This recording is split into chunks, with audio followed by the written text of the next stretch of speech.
Soomaali waxa qofkii wadanka u dhashay dhiig ahaan Soomaali waxa sidii waalidku Soomaali yahay meel kasta ha joogeen aniga shakhsiyan deeq ahaan Soomaali inuu yahay waxa ka aaminsanahay qofka marka la weydiiyo maxaad haysataa baasaboorka Soomaaliya oo kaliya wato nat qof wadan kale ka imaaday deganaansho kale haysto iyo ma ahan haddii qoomiyad dhax Soomaali waa badan yihiin Djibouti ay jirtay Kenya ay jirtay Ethiopia ay jirtay markasta jirtay Soomaalina dil dhax waxaan sidii toban gobol qofkii ku dhashay oo waalidkooda ku dhashay isxaan ku soo jeeda Soomaaliya fikir ahaanteeda waxaan qabaa Soomaalinimadu inay tahay isir aysan ahayn dhaqan iyo sharci la qaato inaysan ahayn qofkii isirkiisa Soomaaliya baa Soomaali ah maanta waxa Soomaaliya ninkii xuduudkii dadkan soo gumeystay ay sameeyeen xuduudkaasi intii ku dhashay oo ku nooleed oo ku kortay oo wax ku baratay ayaa Soomaali caruurta aan dawladda ku dhaaf dad Soomaali cidii marka dhig doonto hadhow ciyaalkan kuma hadlaan af Soomaali ma aha waan ka fikrad doon Ethiopia ay keen qof ku dhashay baasaboorkooda haysto أنا Soomaali ma ahan oo lambarka koowaad baasaboorkooda yahay laakiin ishaas ma qaxi iyo dalfi dalkeena ka jirtay ku geesay uu ka soo laabtay uu yahay qofkii oo wadanka ku dhalan hata isra ahaan aabis ku soo jeeday meel kale ku dhashay shan fac meel kale ku dhashay Soomaali ahaanaya mar hadduu aabaha yahay wuxuu u baahan tahay inuu Soomaali yahay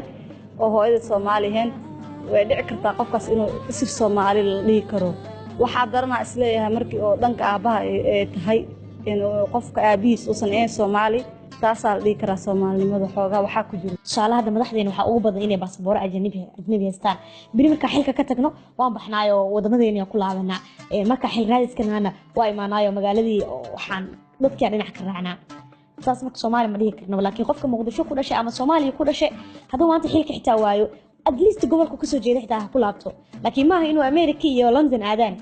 waxa Soomaaliya ninkii Soomaali u hiiliyo difaaco cod u noqdo ka fikir dhibaatada sidoo ugu bixin lahaa aniga haddaan sheeganayo inaan ahay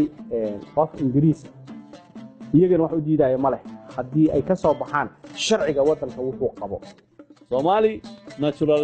naturalized qofku uu noqon karaa